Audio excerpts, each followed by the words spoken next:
Ladies and gentlemen, thanks for tuning in to Revolutionary Wrestling Podcast. I am Chicken, your 2020 WrestleMania COVID champion. Of course, we're going to talk Extreme Rules. Tony has already uploaded his review of this Sunday's event, I think is what we're going to call it. I don't know. What do you think? Yeah, no idea either. So let's get the matches started here in a second, and then I'll give you my overall view of Extreme Rules and the horror show. It might be appropriately named. That said, we started off. I really liked the start of this event. The tag team title match, I thought it was going to really set this up for a really exciting and I don't know, maybe this was going to be the start to the event and is going to, just launch every match, because it on paper, yeah, there's some of them we all knew were going to be dumb. But I was really hoping, probably hoping too much. But a great start. First match, stacking the tables. I don't know. Just overall, it was entertaining. I need to punch in here that I pulled my 11-year-old and I'm like, okay, this is going to be either a really, really good event or a really, really dumb event. And just in case it's really, really good, I want my 11-year-old to remember I was there on the eye for an eye match. We'll get to that here in a second, but I just need to preface that. So I'm watching this event with my 11-year-old. And I'm like, man, I remember when I was 11 seeing some of the, those matches from back in the day, whether it was on Thunder or Nitro or Raw. It's just, it wasn't the same. The Nakamura and Cesaro versus New Day match, overall, pretty good match. Just happy to see somebody go through some tables. That's the expectation. You started off with that. Thank you. Got to see it. It was a fairly decent match. I'd say maybe I'm going to give it a 3.25. It wasn't the greatest, but it was entertaining, and it was a great opener. It was a great way to, again, start a show and set some expectations and set a tone. However, then we go to Bayley, Nikki Cross. Big surprise. Bayley's on this historic run. She's pretty good at doing the heel thing. I don't think anybody had much of a hope in hell that Bayley would lose on this one. They tried to make it, WWE did their thing. I don't know. The match overall, let's just get to that. I don't want to get into the storyline of it because it was dumb. But the match overall, I thought was pretty decent. I thought Nikki Cross did way better in this match than I'd seen anything from her. Granted, I am more of a part-timer and don't pay attention too much to this, as this pay-per-view tells anybody why. But I thought overall it was a pretty good match. It was entertaining to watch. It wasn't great. Again, I give it a 3-star on this one. Bayley retains, of course. Sasha throws in the boss ring and has to lose. Or Nikki Cross loses after the ref didn't see that.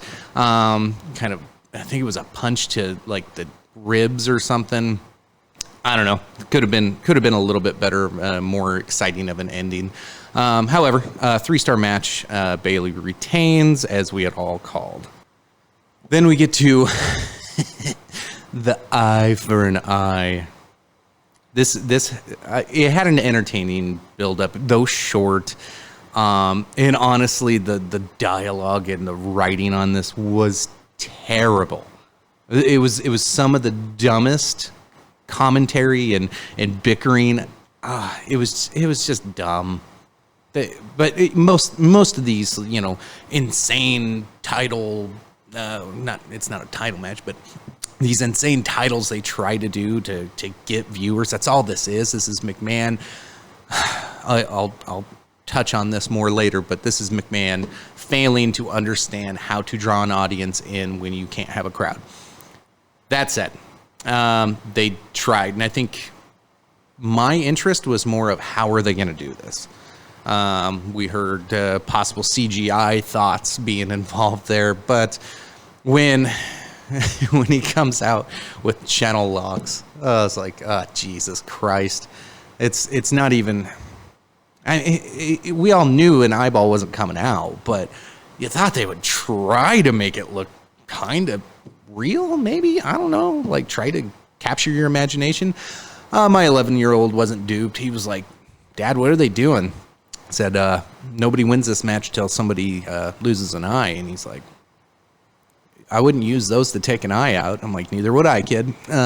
So it was the match itself wasn't bad. The story was awful. The ending we all knew was going to be awful. I had hopes it would be better, thinking, maybe we'll have one of these great memorable moments that'll go down in history. And this is, if Rey Mysterio is going to go out and his contract's over and he's gone forever, maybe, just maybe, we can have a great serviceable end to his career. Nope. Fuck no. It was awful. Seeing it coming a mile away. And then, when, oh God, I don't even want to talk about it. Match itself, it was okay. The ending was god awful, so I think that takes a half a point off of it just directly. If we had a good ending, or we just had a regular wrestling match and we didn't have to do this eye for an eye bullshit, which I think Tony alluded to, it looked like it was his previously injured eye that Rey Mysterio had actually supposedly had extracted from his head. It's fucking stupid.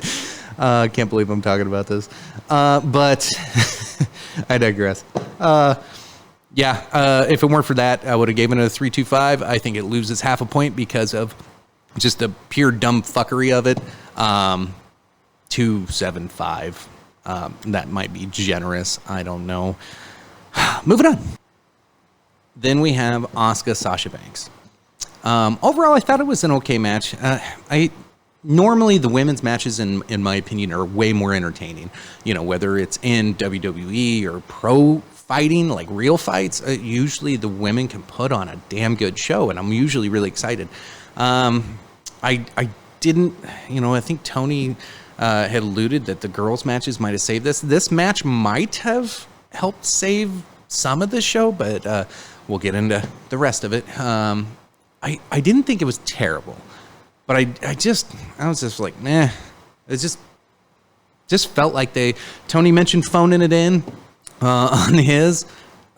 This one just seemed like it was phoned in. I thought there was some really, really good spots on here as well. Not going to totally shit on it, but at this point of the show, this is probably the best match they've had. I'd give it a 3.5.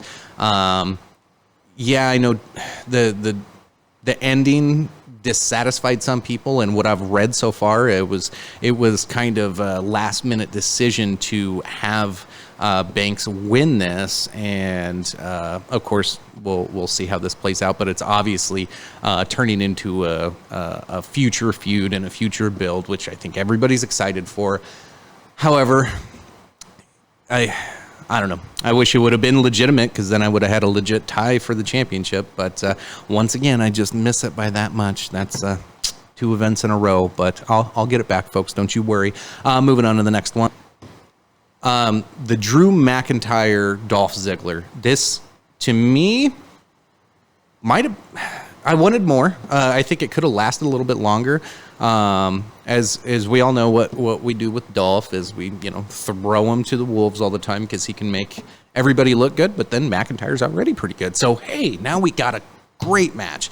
I thought overall I'd graded it a 3.75. I thought this was the best match, hands down, of the night. It was the most fun to watch. It felt like good old school pro wrestling, like what we've all wanted to see from a show for quite some time, even though the crowd and all the weird COVID crap going on. This one, I was actually getting hooked into it. The eye for an eye thing was a super huge disappointment. I was just, the show up to this match, I kind of wanted to shut it off. This one saved it. This one was like, okay, I'll hang around.